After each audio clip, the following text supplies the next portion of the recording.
जितने लड़के कहते हैं ना कि सर मेरे पास पढ़ने के लिए पैसा नहीं है, तो मैम दिल से दुआ देते हैं तुम लोग का रिजल्ट हो जाएगा। सच बताते हैं, जिसने संघर्ष किया इस जीवन में उसको ये चीज हो जाता है। बहुत उसके अंदर मेहनत आता है पढ़ने के लिए। जिसके जीवन में संघर्ष नहीं है कभी आगे ही नहीं जा सकता है, कभी आगे नहीं जाएगा जो संघर्ष नहीं किया। आपको लगता है खान सर यहाँ आ गए, भाई आप कभी देखे होंगे ना, हम कुछ सारे गुरुद्वारा जो होता है ना, गुरुद्वारा उसमें जाके खाना खाए हम। सोचो गुरुद्वारा में जाके खाना खाए, वो भी नहीं था मेरे पास। गुरुद्वारा में वो लोग ना गरीब अमीर नहीं देखता है, हिंदू मुस्लिम नहीं देखता है, और वहां जाके वो लोग खाना खिला देते हैं। अनाथ आश्रम में जाके खाए, इसलिए आज भी अपना चलाते हैं। तो ऐसा नहीं है कि किसी को कामयाबी बना के मिलती है, लेकिन जो इंसान मेहनत करेगा ना उसे कभी कोई आगे बढ़ने से नहीं रोक सकता। पढ़ाई से मुंह मत मोड़िएगा, समस्याएं आती रहेंगी जाती रहेंगी, आप पे लोग हंसेंगे। याद रखिएगा मेरी बात, जिस पर ये जग हंसा है उसने इतिहास रचा है। हमारे रिलेशन में बहुत से लोग कहते थे कि का ये लड़कवा को पढ़ा रही है, क्या करेगा, पढ़ के कोई राजा महाराजा हो जाता है। एको भेजिए कहीं काम करने के लिए, सऊदी उदी भेज दीजिए। मुस्लिम लोग तो ज्यादातर सऊदी चल जाते हैं, लेकिन मम्मी मेरी नहीं, मम्मी को पथरी था फिर भी नहीं पढ़ा। कहती नहीं बाबू तुम पढ़ो ही पढ़ो। आज तो मन नहीं करता उन लोगों से बात करने का, और कहते हैं कि देखो पढ़ाई का मतलब क्या होता है।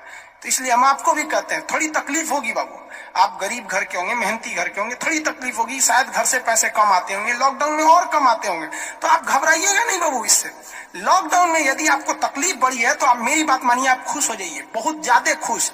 रीजन समझिए, रेस में जब घोड़ा दौड़ता है ना तो घोड़े के पीठ पर बैठा हुआ उस घोड़े का मालिक उसे चाबुक से घोड़े को बहुत मारता है, बहुत मारता है। घोड़ा को दर्द होता है, वो सोचता है कि मेरा मालिक हमको तकलीफ क्यों दे रहा है। उस घोड़े को पता ही नहीं है यार तुम्हारा मालिक तुम्हें जिताना चाहता है। उस चाबुक के डर से वो घोड़ा दौड़ता है और लास्ट में वही घोड़ा जीत जाता है।